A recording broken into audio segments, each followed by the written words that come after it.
Your heart will tell you. Your feet touch the threshold of our house of life.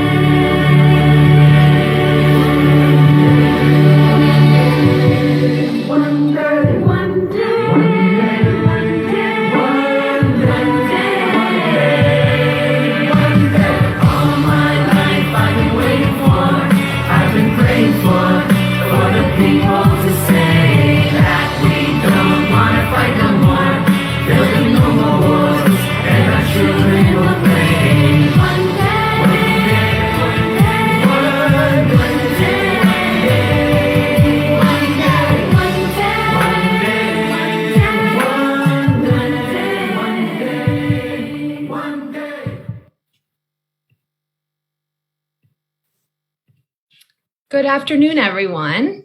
My name is Erica Resnick, and on behalf of the Temple Emanu-El Streicker Center and the Forward, I'm excited to welcome you to a competition as important as many see the World Series or the Super Bowl, infused with the same sense of pride and history. Let's be honest here. The American bagel is a New York invention based on European breads that arrived with Jewish immigrants from Poland in the late 19th century. Long before it was smeared with anything, what came to be called the bagel was sold on the streets of the Lower East Side, stacked up on poles or hung from strings.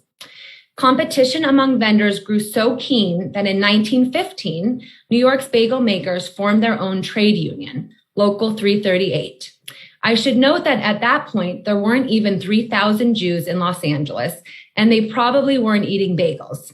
But nonetheless, many believe that as their numbers grew, they took the modest bagel to new heights. I won't say any more, since as a current East Coaster who grew up on the West Coast, my personal loyalties are divided. Instead, I'm going to happily turn things over to Rob Eshman, food editor of The Forward and friend of the Streicker Center, who will introduce our panel of experts on both coasts to parse out the subtle and not so subtle differences between what we on the East Coast think is the ultimate delicacy and what West Coasters believe cannot be beaten. Should you have questions for any of our panelists throughout the program, please pop them into the Zoom chat and we'll try to get to as many as we can. Without further ado, please join me in welcoming Rob Eshman. Hi, Rob. Hi, thank you, Erica. Welcome, everybody. I am so excited about this event, this particular event. We finally get to talk to about something really important. Who's got the best bagels? This came about because on March 8th, 2021, Tejal Rayo wrote a piece in the New York Times entitled "The Best Bagels Are in California. Sorry, New York." This hit the world, the cultural world, like a ton of bricks. She wrote, "West Coast bakers are driving a great bagel boom, producing some of the most delicious versions around and finding ways to expand during the pandemic." She wrote, to be clear, Emily Winston's bagels, she was talking about Boychik bagels, are some of the finest New York style bagels I've ever tasted. They just happen to be made in Berkeley. So we decided to test this idea for ourselves, thinking we weren't the only ones who cared. And it turns out we weren't. There's 2,500 of you that signed up for this event. So this is about loyalty, it's about connection, it's about passion, it's about tradition, and obviously this is something we all care about. I'm really excited to introduce this great panel we put together who've really been generous with their time in organizing this. And I'll introduce the panelists, we're gonna talk, we're gonna taste some bagels, and then we're gonna be judgmental. So it's kind of like a deli, right? Talk, taste, and be judgmental. First of all, Lynn Burke is 91 years old. He started at Zabar's after a career as an accountant in 1994. He is a lock slicer at Zabar's. He's been featured in the New York Post, the New York Times, CBS. They've called him the Lox Whisperer. He's a regular Forward columnist. One of his columns just won a National Journalism Prize. He was just featured on New York Nico's Instagram, where he got 50,000 likes. Lynn is a treasure, and we're so happy to have you, Lynn. Emily Winston, she studied mechanical engineering at Cornell. She has a master's degree in transportation technology from UC Davis. So, of course, she is founder and CEO of Boychik Bagels in Berkeley. She's a native of New Jersey. And those are the bagels that Tejal Rao called some of the finest New York bagels I've ever tasted. Welcome, Emily. Are you there? There you are. Hi. Thank you. Hi, nice to be here. Imani Jackson founded Chopped and Served to serve the community fresh and sustainable food. She calls it a community caterer. She is also our newest forward food columnist. She's all of 24. She's been featured on MTV and now this. Imani, we are so happy to have you. Welcome. Thanks for having me. Finally, Julia Moskin, who is since 2004 a New York Times food staff reporter. She was part of a team that won the Pulitzer Prize in 2018 for public service for reporting on workplace sexual harassment issues. I've been reading Julia and cooking from her recipes for years, so it's so great to finally meet you virtually. Welcome, Julia. Thanks, Rob. Thanks for having me. So like I said, this is Deli Rules. We're going to taste, we're going to talk, and we're going to be very judgmental. It's not a blind tasting. That was way too complicated to do in the pandemic. But we are professionals. We know bagel makers and we care about them. And we're doing this in the spirit of fun, but also some seriousness to see what kinds of bagels we like the best. I just want to start with maybe a couple questions to the group. Julie, I'll start with you. Over 2,500 people have signed up for this. Why? What is the attraction to bagels? Well, of course, bagels are probably the single most iconic food item of much of the American Jewish community. Obviously, they are very closely related to pretzels, and they are made with baking and boiling. And so they come from that part of the world, Eastern Europe. They were, some changes have been made, many changes like blueberry bagels and strange concoctions like rainbow bagels have appeared here. But the bagels that we get, and all of the bagels I think that we're going to taste today all look pretty traditional. They have, they're baked and then they're boiled. And then they have this like slightly sweet malt that is applied to them that makes them shiny. And that is part of what makes them, that's what makes a bagel a bagel. And a lot of bagels, that you see are just baked and not boiled anymore. Right, that's kind of a technical issue. But religiously, round breads, as we know from the round bread that we eat at Rosh Hashanah, is a very significant thing. And so bagels are also popular for that reason, I think. Bagels flip like donuts in the round bread will flip in the boiling water like a donut. And that is part of their making, and that's why they're round. I should add that all the panelists received bagels by FedEx. The Streicker Center spared no expense on this. We received bagels from 7 different bagel bakeries, some on the East Coast, some on the West Coast. We were all instructed to put them in the freezer, and then they've all been recently defrosted and reheated. Mine came out perfectly. I'm sure all yours did too. They really do freeze and reheat very well. So I'm excited about that. Imani, what's your memories of bagels? What's your favorite bagel? It's tough. I was a really picky eater growing up, and so usually I wanted like the sweeter bagel. Now that I'm older, I want, an everything or a garlic or onion. On my catering company menu, we don't offer any sweet bagels. So if it's something you want, like a sweet bagel, you have to, request it. So personally, like I love a tuna salad on my bagels. So I love, I don't know. We could go all different ways. A tuna melt on the bagel. We could go cream cheese. We could go lox. We could go peanut butter some days. You're in the St. Louis area, right? I'm in Minneapolis. Okay, but I heard that in some parts of the Midwest, I heard that they slice bagels vertically. Have any of you heard that? They don't slice them, across horizontally. They slice them so that in Minnesota, they do it both ways. So wow. It's sliced in half and then sliced in half again. Lynn, what is it about bagels that just goes so well with lox? Lynn, are you there? Lynn, can you hear me? Lynn, can you hear me? Yes, I can. Okay, I was asking you, what is it about a bagel that just like naturally goes so well with lox? Well, I think the real answer is in what Tevye said. Tradition. It goes all the way back. It's just something we Jews do. And I've always wanted to ask you this, Lynn. Why is it so important to slice lox so thin? Like, where did this idea that it's the thin slice of lox on a big bagel, why thin? Does it really change anything? It all has to do with the frugality of the Jew. I can make 5 slices out of 10 slices.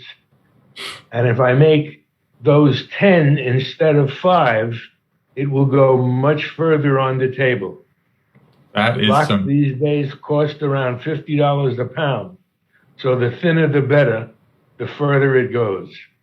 And it's true that it really, even a thin slice packs a punch. Emily, you're the only actual bagel baker among us, so you are the expert on this. First of all, how did a mechanical engineering student from New Jersey end up baking bagels in Berkeley? What possessed you? Well, I grew up in suburban New Jersey eating a lot of bagels. And I moved out here over 10 years ago and just stopped eating the bagels out here because there weren't any I wanted to eat. As a Jewish person, when I meet other Jews out here, I'd say, well, there's no good bagels. And that was the standard opening line. If you met some other Jewish person, that was how we would bond.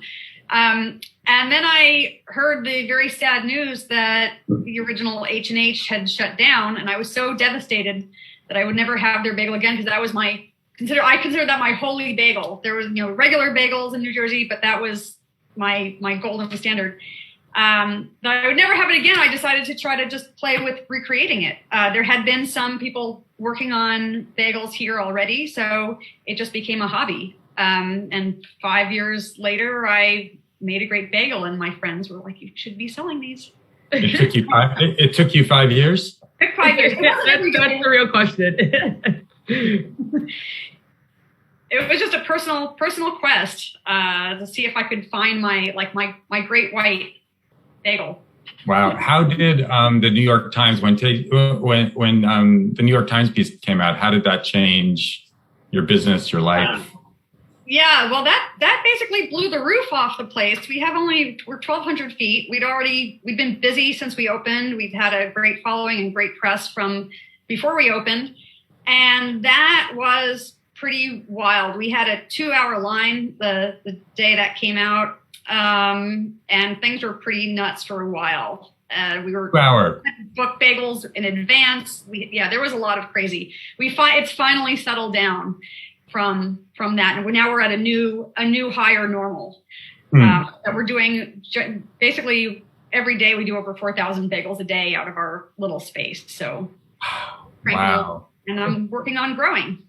Julia, I have like 10 of them in my freezer.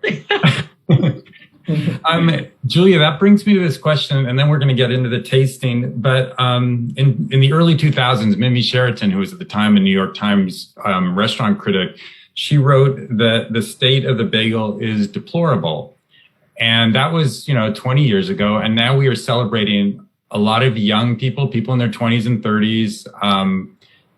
We're celebrating this kind of renaissance of a bagel. What happened in your point of view? Well, that's part of, the return to traditional, craft foods on so many fronts. American cheese making, American baking in general, charcuterie. I mean, people started experimenting with this stuff at home, mostly because they couldn't get things that had the tastes that they remembered or that their parents remembered. And, every generation we are removed from, the old country, no matter where Americans are from, that part of that taste can get lost. And so, no one really knows what an authentic bagel tasted like. We know that they were a lot smaller than modern bagels generally.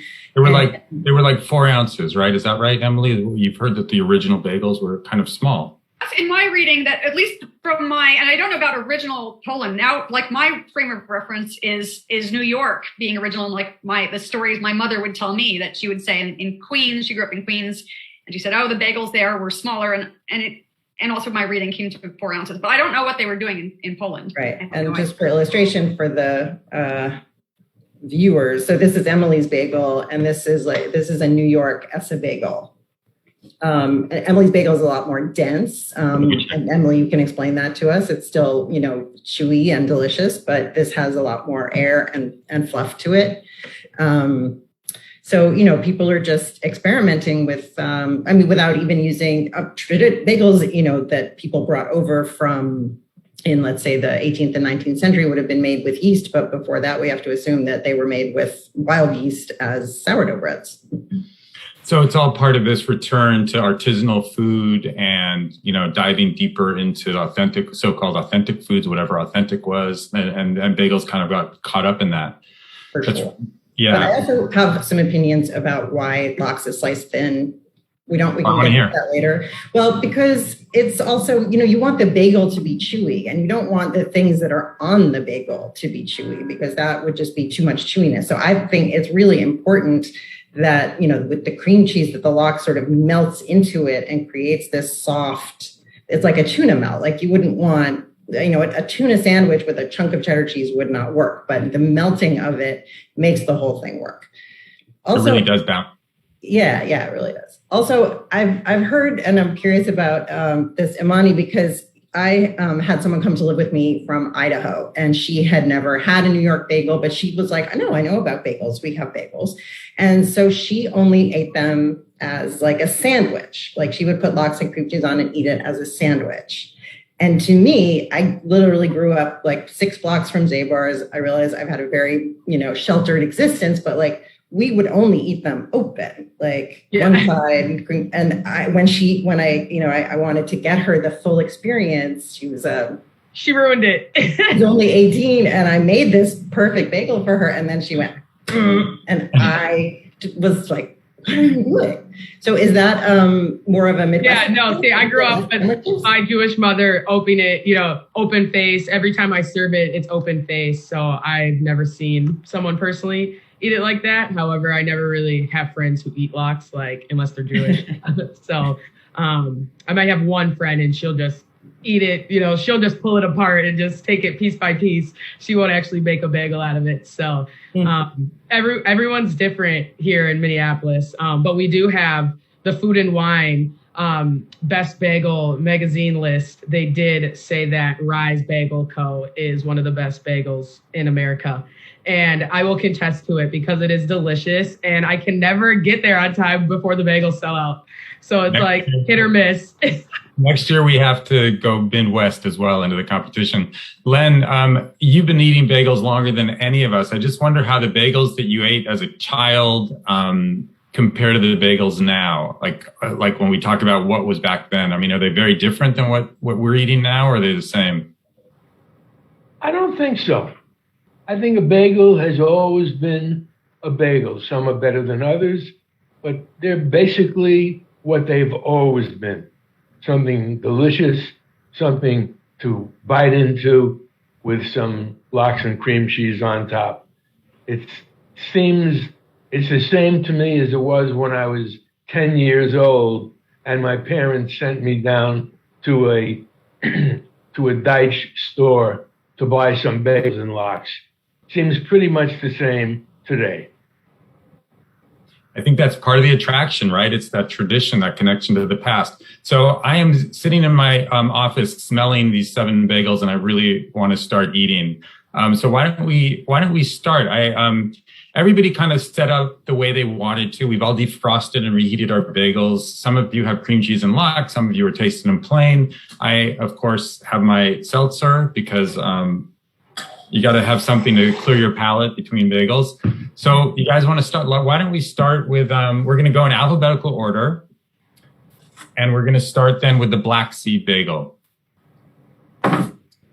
So Rob, can you just explain? We're getting a lot of comments about Montreal bagels. So do you want to talk a little bit about that and black seed?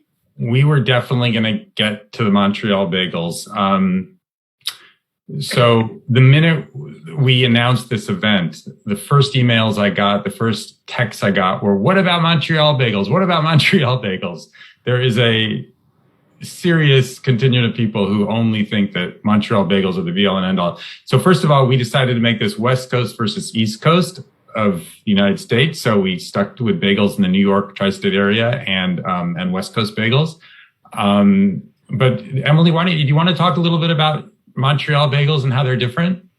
Sure. Well, Montreal bagels now, I've only had people have brought some that they schlepped in a suitcase. So at some point I have to go take a very important business trip and go try them straight out of the oven.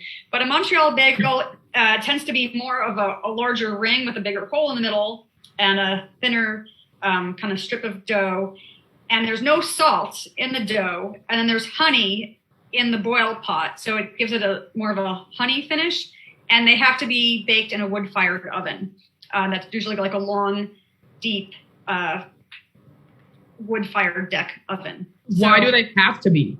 Because that's the Montreal tradition. That's what they did, and they want them to have that little smoky finish to them, and also be a little more of a speckled, less uniform bake to it. So a little more like certain burn spots, hot spots, colder spots, and then so what we have here, black seed is a combination, kind of bringing New York and Montreal together. So.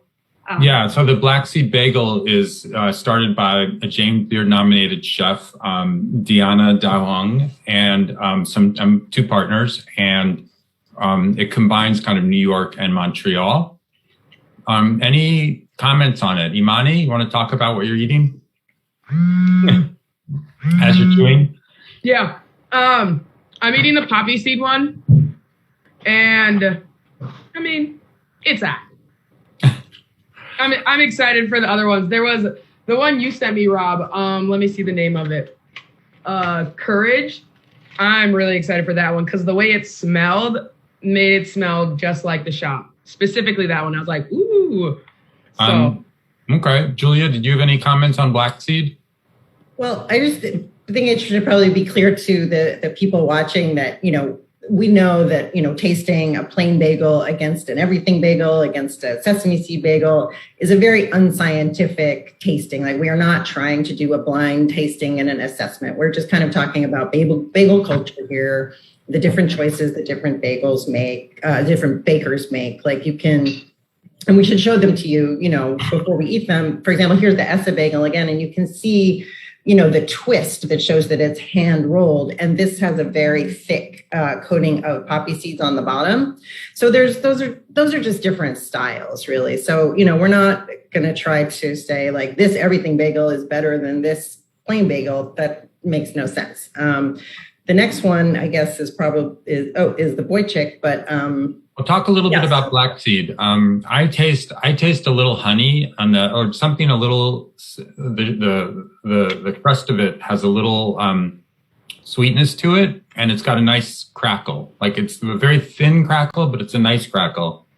Yeah, I'm biased. I love this bagel. This is my hometown artisanal bagel. It's not my local bagel, but it is named after poppy seeds, and I think that it has a really good crumb. I like a bagel to have a little bit more pull. See, this one breaks, and some bagels sort of will pull a little bit more. You don't want it to be like grilled cheese, but have a little bit more of a stretch to it. I guess that that has to do with gluten development and stuff that Emily can talk about technically. But these are all choices that bakers can make, and we can choose the style that we like. Any other comments on Black Seed before we move on to Boychik? Any comments? Okay, let's do Boychik. These are the Boychik bagels. I defrosted a sesame one. And Emily, how many ounces are these? They're a little over 4 ounces. So it's about 4 1/4-ish. Not super. And good. Talk about hand rolling versus machine rolling. So there's a lot of fuss about hand rolling. When I looked into this, and of course I was hand rolling my bagels in my house for many years, and it's a lot of work. But when I decided to go pro with it, I did some more research. I'm like, well, the H&H was machine rolling, certainly ever since I was old enough to be eating them. And I thought, well, it was good enough for H&H. It's good enough for me. So I have a rolling machine, and that's, you can see that, and I don't hide that fact. I show it I made the shop, it's all open. So if you come in, of course, since COVID, no one can come in the door, but before, and maybe one day again, you can come in and you can see the machine rolling bagels in action. You can see the oven going. So I say I don't think it affects the quality of the bagel. I think it makes it a much more consistent bagel. We still get a lot of personality from the kettle boiling. They get knocked around and getting put on the burlap boards and put in the oven. And so they're still getting... If you machine roll it, but is there a difference of made by hand shaping? Isn't that part of the difference? Of... Like pinching it off and twisting it? Do you do that by hand, or is that... No, the machine shape. So we make the giant thing of dough. We put it in this hopper, and the machine cuts off, kind of measures off pieces, and then it kind of flattens it into a little snake, and then it forces it to roll around, and it seals it. So that's it. So it just comes out, and we take them, and then we put them on cornmeal dusted boards, and they go into the retarder. Got it. Because some commercial bagels are made just by they like punch out the holes. You can from above, and you can see sometimes if you buy bagels that are like very attached at the edge, that they were kind of just baked, en masse. And so that's wild. I've never encountered that in my research. That sounds terrible. Yeah, because that's a factory bagel. Lynn, any comments on Wojcik bagels? I see you chewing. Delicious. Thank you, Lynn. They're just like, they have this lovely crumb. They're dense. I mean, they're substantial, like you chew them, but they're not, gummy or heavy. They have a nice light crumb, even though it's not it's not airy, but it's light. I'm sorry, I'm talking with my mouth full. Imani, comments on Wojcik? I like it. I think I have the plain one. And I believe, yeah. And it's sweet. It's one of the best plain bagels I've had so far. It does have a nice sweetness to it, Emily. Is that from the malt or? That's one of the things that I thought was critical about the old H&H bagel was a very pronounced malty sweetness. So that's something I really looked for and wanted to nail in this bagel. And I think that's the thing that most bagels made today, and even before, why it made the H&H special is because it was a much more pronounced malty sweetness to it than any other bagel. In fact, that was really their innovation. It's actually not even traditional to the general New York, original bagel. It was really their take on the bagel. But for me, that's what I wanted to recreate. Yes, I keep going back more for the sweetness. I'm like, ooh, that was Bob. Like, hold on, let me go back for more. So yeah, it's really good. I like the sweetness to it. Okay, if no more comments, let's move on to the Courage Bagel. I'm going to hold up mine. You guys, I think I got everybody the same one. I've sent these out from LA. This is a bagel store. Flavor. Ooh. Wow. This is a poppy seed, which is my favorite bagel. Mine's in everything. So Courage is a bagel store in the eastern part of Los Angeles. It's a 45-minute wait to get bagels there. They don't deliver. They don't do any of that stuff. It's an ordeal. They used to have a 2 bagel maximum per person quota, but now you could get more. So why don't we taste? Wow, can you just hear the crunchiness of it? This There's a lot of crunchiness. To me, like maybe it has some olive oil in it. I feel like it has like a relationship with focaccia. Or definitely more of a sourdough relationship. Clearly, naturally fermented. Fermented. I mean, this is when we get into this issue of it's like judging a best picture comedy versus a drama. I mean, this is such a different style of bagel. It's like if you like it's like, which child do you like better? They're very different children. Yeah. You could see there's a lot of air bubbles. People who make sourdough bread know about these caverns, right? The all-important caverns. The crust is super crunchy. I heard Imani all the way from Minneapolis. I heard the crunch. Len, what do you think? I think it's wonderful to be sitting at my dining table with 7 different varieties of bagels and having an opportunity to taste them all. Unfortunately, I can't put myself in as a judge because among these bagels is Zabar's bagel. So Len has recused himself as judge, but I just asked you, you're not as a judge, but as a bagel. Crunchy, what are the qualities? Yeah, Courage bagels are not cheap. I think they're $3 each, somebody said. Any other comments about the Courage bagel, Julia? It would be really good with like soup. It's really good with cream cheese, I have to say. Like it really has a nice contrast because it's so intensely flavored. It's so sour and the cream cheese is so smooth. So by itself, it almost doesn't taste like a bagel, but I have to say the combination is fantastic. Emily, what's your take on it? It's a very different, your bagel has kind of a sweet, I'm not saying sugary at all. I'm just saying a nice kind of natural sweetness. And this has almost a natural sourness. Yeah, totally. Well, it is sourdough. I'm excited. This is the first time I've gotten to try Courage bagels. One day, at some point, I'll go down and I need a trip to LA. But I really like it. It's different. It's a totally different thing. I really like how crispy the crust is. I think the sour is fun. It's like sourdough bread with all of this just a really nice kind of personal sourdough bread. But I do get a little like oil to it. I think it's nice. It has a nice richness. So yeah. It's just completely different. It's almost like a dinner. It could be a dinner roll too. It's very different. Like if you got a basket of these in an Italian restaurant, you wouldn't look askance. Okay, let's move on to the next in alphabetical order, which is Essa bagel.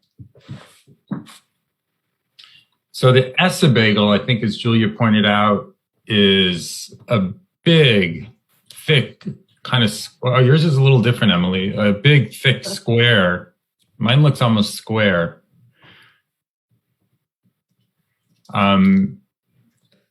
So Emily, from looking at this bagel, I didn't do research, so I don't know offhand if these are machine made or handmade. These are handmade. Handmade. This is very handmade. You can see the stretching.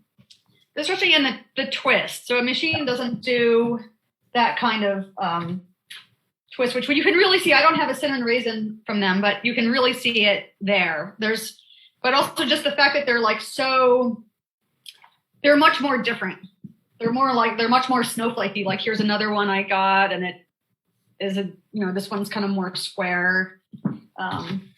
This is a whole wheat. You kind of see the swirls happening. So that's something that's really put in when you roll by hand. As far as I know, Essa bagels are not in LA. They're a New York bagel. Any comments on these? Julia, why don't you start? I think Essa bagel is such a good example of why Americans love bagels and why New Yorkers took them where they went. I mean, an Essa bagel is like a meal. And, like in other cultures, I mean, it's filling, it's cheap, like, Jamaican beef patties, like pizza, like empanadas, like arepas, like these are all, inexpensive, very filling foods that, you need that kind of food when you're going out, for a hard day's work, which is what all of our ancestors were doing. There was no question. So, that substantial starchiness is something that, I love. And it's also just very, it has just a light touch of sourness that I think is really ideal. I feel like it's kind of perfect. One thing I'm missing a little bit in the Essa bagel, I don't know if you are, is salt. It feels like maybe it's just my variety, but it feels like it needs a little more, or maybe it's because the last bagel had a blast of it. Imani, what do you think of the Essa bagel? I like the density to it. It reminds me of a bagel that I would like to have with a tuna salad melt or of some form. And then I can like load it up. It would hold all of that. So that's substantial and very necessary for my life.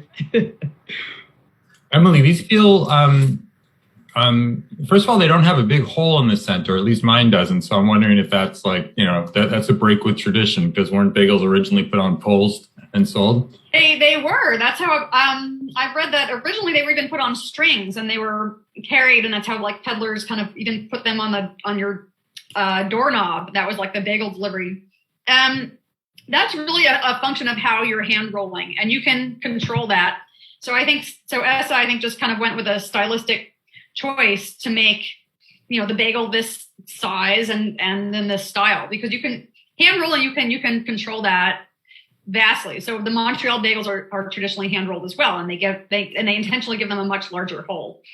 So we've got a few questions about price. Now, when I was a kid, bagels were kind of a cheap treat, and now I see an inexpensive treat. And now they're, it's upwards of $3 or more just for a regular bagel, nothing on it.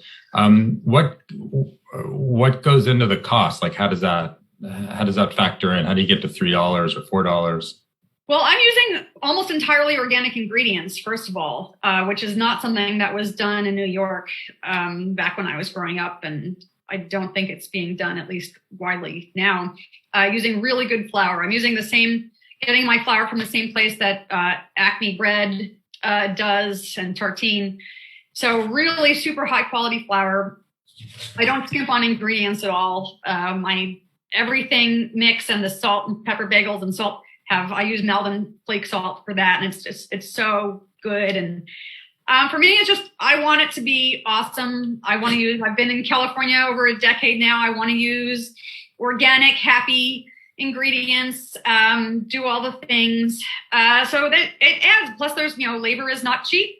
I was just going to ask Emily, what time are your bakers in? And I'm assuming 4 a.m., maybe even before that, start at 2 in the morning or earlier. Okay. Yeah. So almost 4-7 for instance. What time does your day start, Emily? Often at like 5-ish, but because now I have 5 full-time bakers and 2 part-time bakers now. So we're just, we're making a lot of bagels. Yeah. But it's like the old Dunkin' Donuts commercial, time to make the bagels. That's what I felt like for a very long time. There was not much sleep for a good portion of the when we first opened, but now we're moving along nicely. Lynn, I'm not going to ask you to judge these bagels, but I just wonder what your take is on these like blueberry bagel, rainbow bagels, these sweet bagels that they have now. Pizza bagel. I'm basically not in favor of the newfangled stuff. These bagels. I'm a traditionalist. Give me a bagel that I've had similar to one that I had 20 years ago, and I'll be perfectly happy. Blueberries don't seem to go with bagels as far as I'm concerned. Maybe with pancakes, but not with bagels. Yeah. Any other comments about the Essa bagel? Just that it's really chewy. I just want to say that in that good way to me. It is. It's got that very kind of like you could imagine it warm on a cold New York day, and it would just keep you going. That would be it. That's one question I had for you, Julia, is, bagels have somehow survived the keto diet. They've survived the Atkins diet. They've survived the low-cal craze. Why, all these diets have come and gone and bagels are still around. Why do you think that is? Well, I mean, of course, there are gluten-free bagels, and I'm sure there are good ones out there. I don't really dabble very much. I'm a little bit like Lynn, so I'm not sure that I'm the right person to ask. But, it's a food. It's not just, a bagel is a food. It's not just like something that's a vehicle for a sandwich. And you see all these like keto videos on TikTok where they're using like red bell peppers as the top and the bottom of a sandwich, or some kind of cauliflower tortilla. But like bagels like this they're a food, and you take them seriously. And if you are on a gluten-free diet, obviously bagels are not something that you're going to have. But people these have taste. They're not just vehicles for other things. So I think that's why, people who love food will always continue eating bagels. Spread, right. Okay, let's move on to the Justa bagel. Justa is a bakery in Venice, California, where I live. I'm looking for it on my thing here. Here it is. These are very rustic looking. Justa sells, it's a massive kind of bakery, delicatessen, gourmet food. They make everything themselves there. It's quite a place if you're visiting Venice to go to Justa. And these bagels, which were mentioned in the New York Times piece as some of the best. Can I interject something here? Yeah, please. We've gone through now about 4 bagels, and I've noticed each of the bagels have a different kind of a coating on it. But I notice now that my tongue is becoming anesthetized to the bagel tops.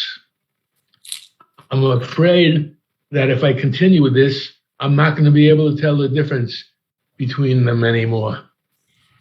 Well, one thing I find is that when you start at the bottom, like on this one, this is an everything bagel, but the bottom doesn't have anything on it. It's got some cornmeal on it. So you can get a sense of just the pure bagel flavor. Imani, I think I'll stick with the bottoms from here on in. all right. Imani, why don't you start? What do you think of the Justa bagel? I'm getting very full.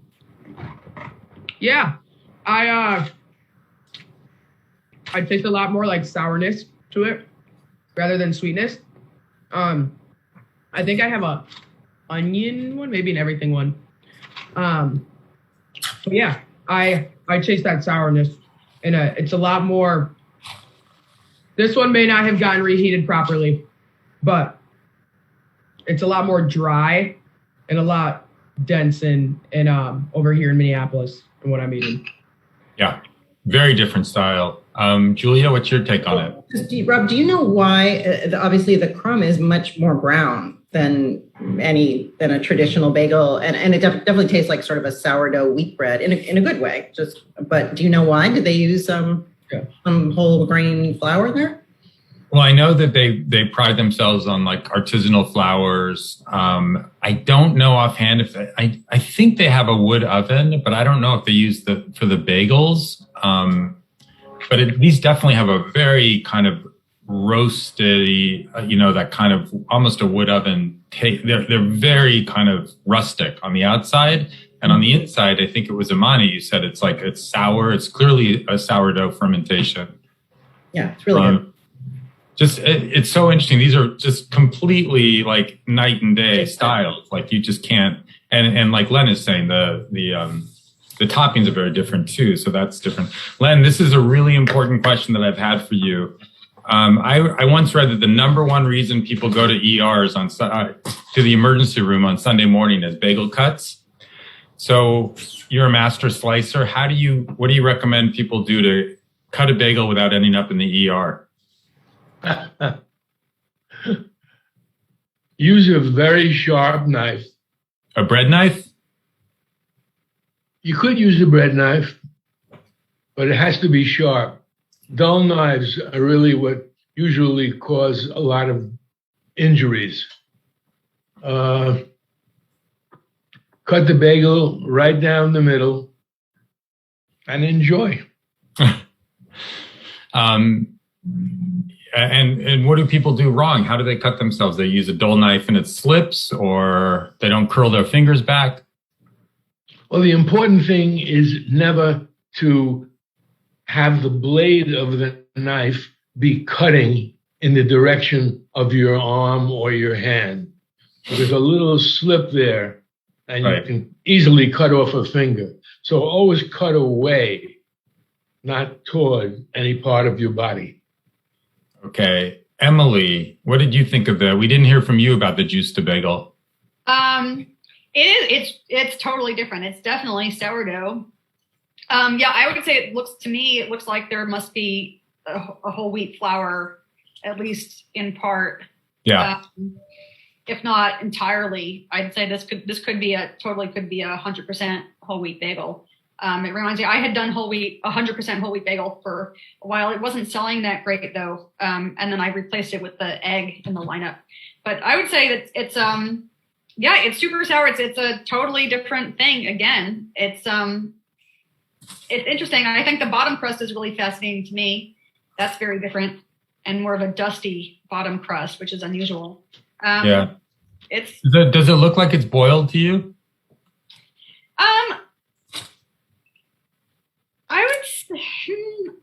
I think it is boiled, and my guess is it's boiled and then put on a sheet tray with possibly more cornmeal. Mm-hmm. My guess, because that's why it's so dusty. That's my guess. Okay. The several people have asked how we heated up the bagels. So I just put them in a 350 oven. I sprinkled a little water on top, just like with my hands, and then I just left them there for 15 minutes, and boom, they were perfect. Did anybody else have their own special way of reheating them? Anybody? I didn't reheat mine myself. You had your in-house bagel reheater. I mean, we all know bagels freeze really well, and they come out if you just like let them thaw slowly.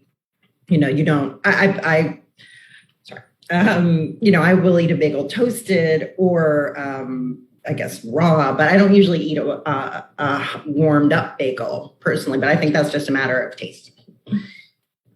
A lot of people have asked about the difference between New York water, like the reason New York pizza, New York bagels have that certain flavor is because of the water. Do you buy into that? Julia, Emily, anybody buy that? No. I think possibly, so the Bay Area has actually very chemically similar water to New York. So, and I'm not doing anything to my water. But it also could just be luck because we happen to have very similar water composition. It is possible, I haven't tried making bagels elsewhere. That's something I'll get around to doing eventually and play with different waters. And I've heard that it might want to be a filtered water if you're a place that has like particularly kind of funky water. But in my experience, the water has not affected the bagels at all. I'm making great bagels with tap water. Tap water from Berkeley. Okay, let's stay. It's 10:18 here in LA. Let's try the H&H bagel now. So this was also, just like Emily, this was also my first great bagel experience, my Ratatouille Madeleine bagel experience when I was an adult being taken into the H&H place. Even though I had a lot of great bagels or good bagels in Encino, the old country. So H&H no longer has an outlet store on the Upper West Side, from what I understand. That's true. So these are mail order only? This iteration of H&H is they bought the name and the rights, but this is the reborn H&H. This is not the H&H under Helmut Toro from the 80s and 90s. Because I still read the New York Times pieces, but they were shut down for tax fraud, and so it's supposedly the same recipe. To me, it doesn't hit that button. This bagel doesn't give me that Ratatouille moment of my memories. I have to say, me neither. I was so looking forward to reconnecting with H&H bagels. And I wondered if it was because my memories are walking into the store and getting them as they come off the oven. Imani, what do you think? Since you don't have a memory of the old H&H, what do you think? I randomly enough got a cinnamon raisin bagel, and that's the kind I know. That's the kind I ate growing up. So it is a little nostalgia moment for me, even though it isn't for you two. This is the only random sweet bagel I got, but I'm eating it. It's good. Yeah. It tastes just like I, was used to growing up till I stopped eating them. Somebody asked where we got these. We had mail ordered them from H&H. It's pretty dense inside, and also with a little bit of sweetness. And I don't know. Any comments, Julia? Well, we were never an H&H family. H&H was right across the street from Zabar's. And Zabar's did not sell H&H bagels. And I think we always assumed there must be a reason for that. Zabar's, Len, obviously correct me, they don't make their own bagels also. So when we get to the Zabar's bagel like that, they buy them from a bakery and have them made to their specifications, but it's not a bakery. So we were never an H&H family, and the sweetness of it has always been just too much for me. To me, it's too close to like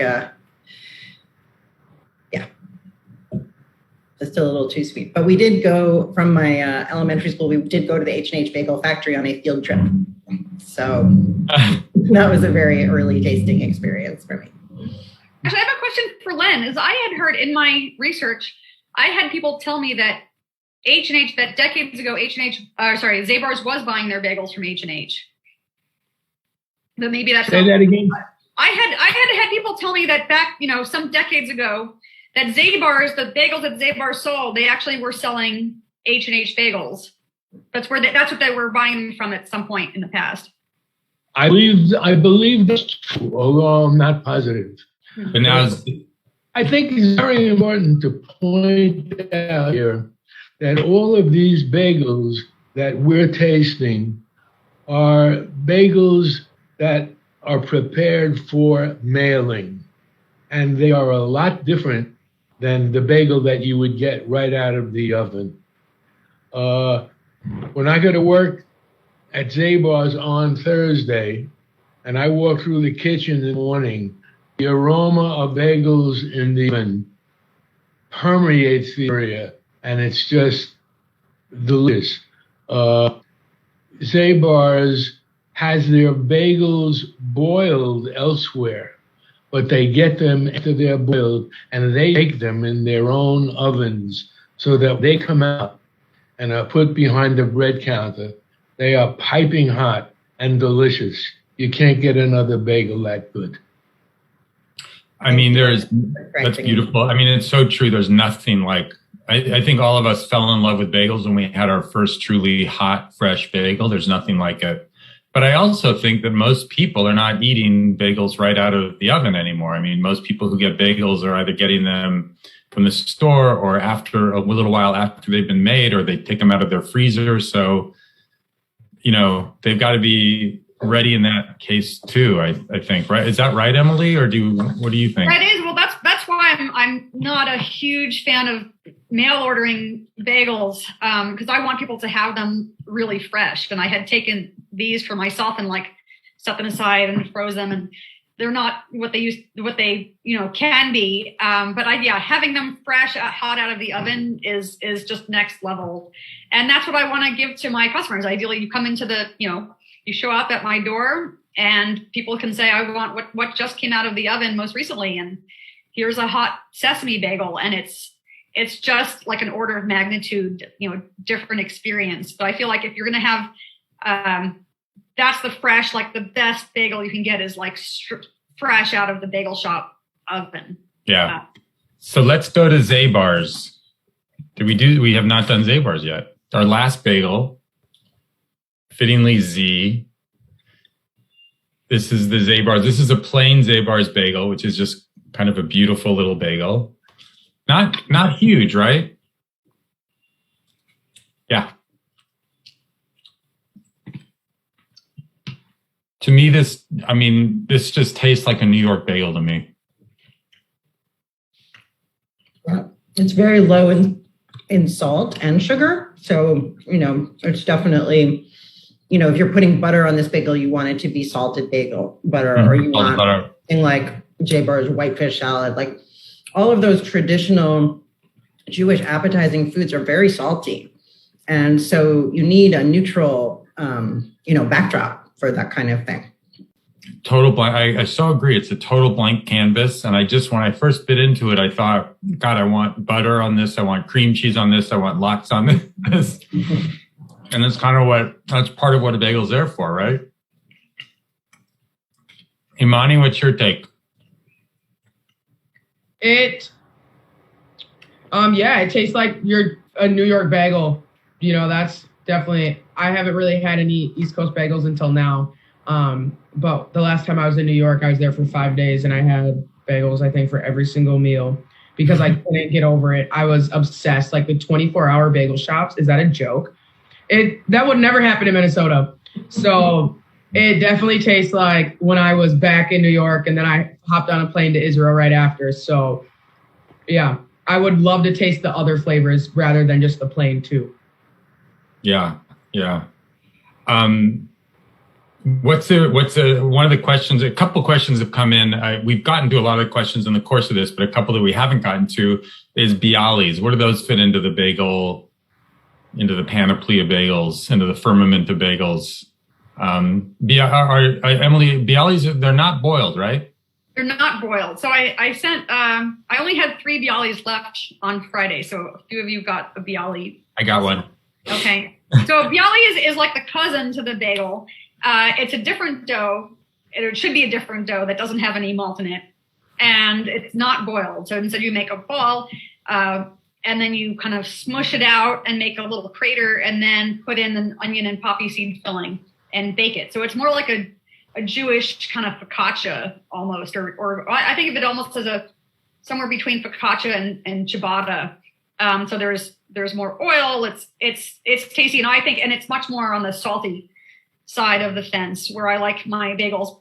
Being this H&H devotee, I like the bagels a little bit on the sweet side, and then the bialys are a little savory, and they're so good, just warm and with cream cheese or butter or lox or whatever. But it's such a slightly different thing, and it's, you know, growing up, that was another religious experience. If my dad was on the Lower East Side and would stop at Kosar's and bring bialys home, and so that was what I wanted to achieve with my bialy. When I'm like, I'm going to do a bagel shop, like, let me bring bialys. Let me recreate. If I'm going to do this, I want to recreate all the things from my childhood bagel experience. So it's just me creating my own nostalgic food to make myself happy. But yeah, I love a good bialy.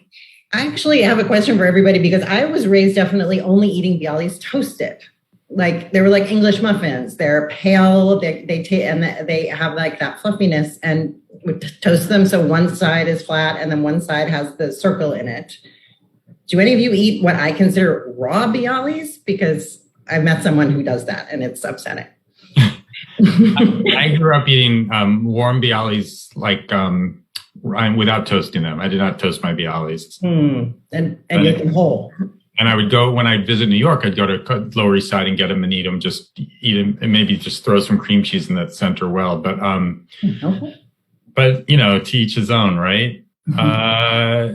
Let's see. I'm going to encourage everybody who's in the chat, if you have a favorite bagel place that we haven't mentioned or haven't gotten to, or you think we need to include when we all come back and do this again next year, wherever that is in the country, if it's in Canada, we're not going to leave out Canada. Please put in your favorite bagel place. So we're pushing up against the end of our hour. So why don't we just see if anybody wants to claim. Well, we're really saying East Coast versus West Coast, right? That was the goal here. So do you want to say, Julia, were you more impressed with East Coast or West Coast? Well, I mean, it's like everything, East Coast, West Coast, in food at least. Like, I'm not talking about like wrap, but you know, in West Coast bagels, we're doing that one tomorrow. West Coast bagels have, you know, they have a more Mediterranean influence, just like the food. You know, these they have more expensive ingredients. They emphasize the raw ingredient more, like the flours really come through, which is not the case with the East Coast bagels. So, you know, they're just different. I definitely would not say that they're better. They're certainly better by some kind of certain modern standards. You know, if you want something that is clearly individual and crafted and, you know, made from ingredients that you can see and taste the same way that you would if you went to dinner at Chez Panisse, like that, it totally fulfills that mission. But then these bagels, are more in line with the whole, traditional way of eating bagels. And, maybe they're not as good on their own. These West Coast bagels, they have a lot of taste and they really, deliver. But then these East Coast bagels are better as a backdrop. I just do want to give a shout out to Emily for making pumpernickel, which is my favorite, and which, I really want to encourage people to try, because it's very much like the sourdough breads that people like so much now. I think maybe it looks scary. I don't know why, but they're my mom's favorite bagel. Loves the pumpernickel. Kind of going by the wayside, and I thank you, Emily, for keeping them up.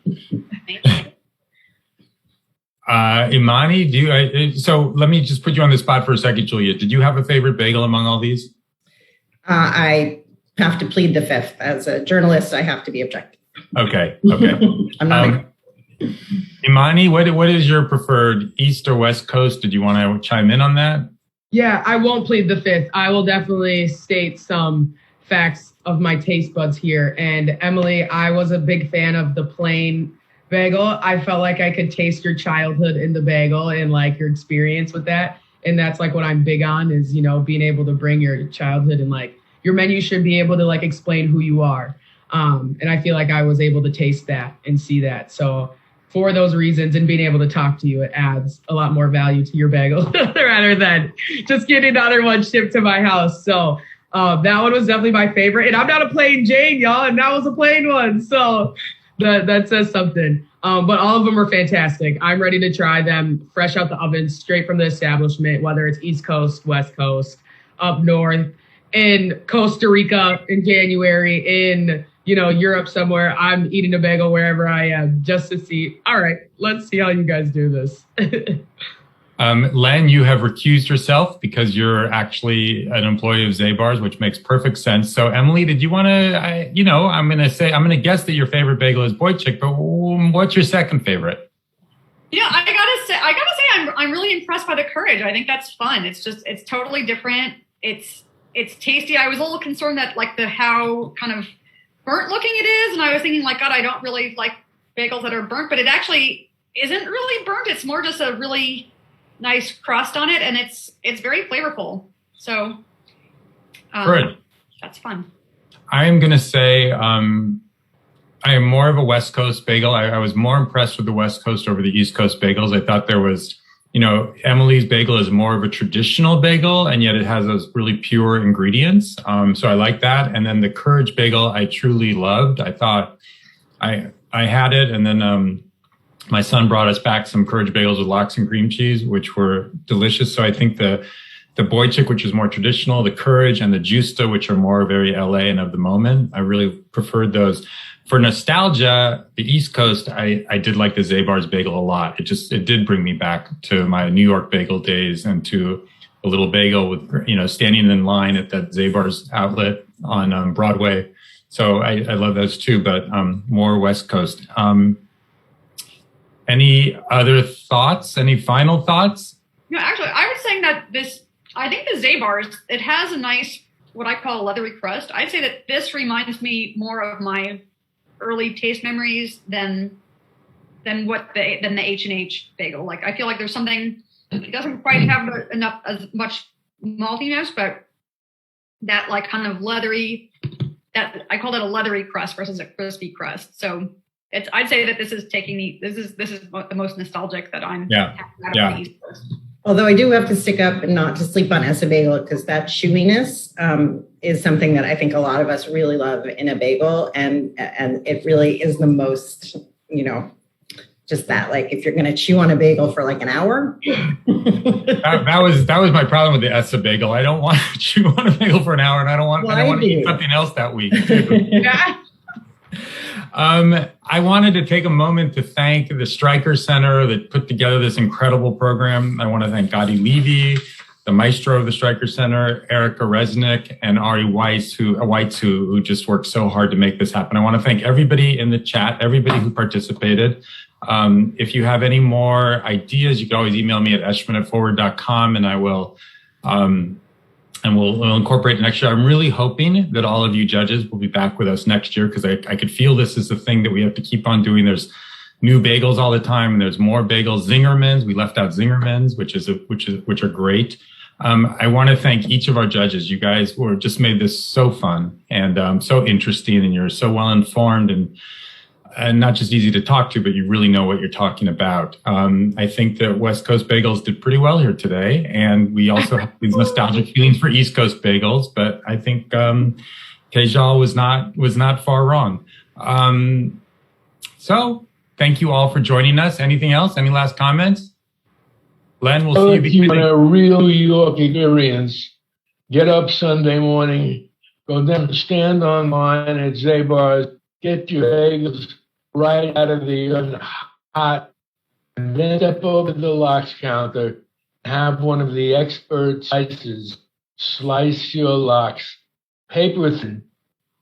I am so waiting for this pandemic to be over so I could see you behind the lox counter at Zabar's, Len, so I could go visit your bakery, Emily. We could have you cater some food for us, Imani. I'm really looking forward to all of that. So again, thank you all, and thank you, the Streicker Center, and we'll see you next year. Bye, everybody. Thank you.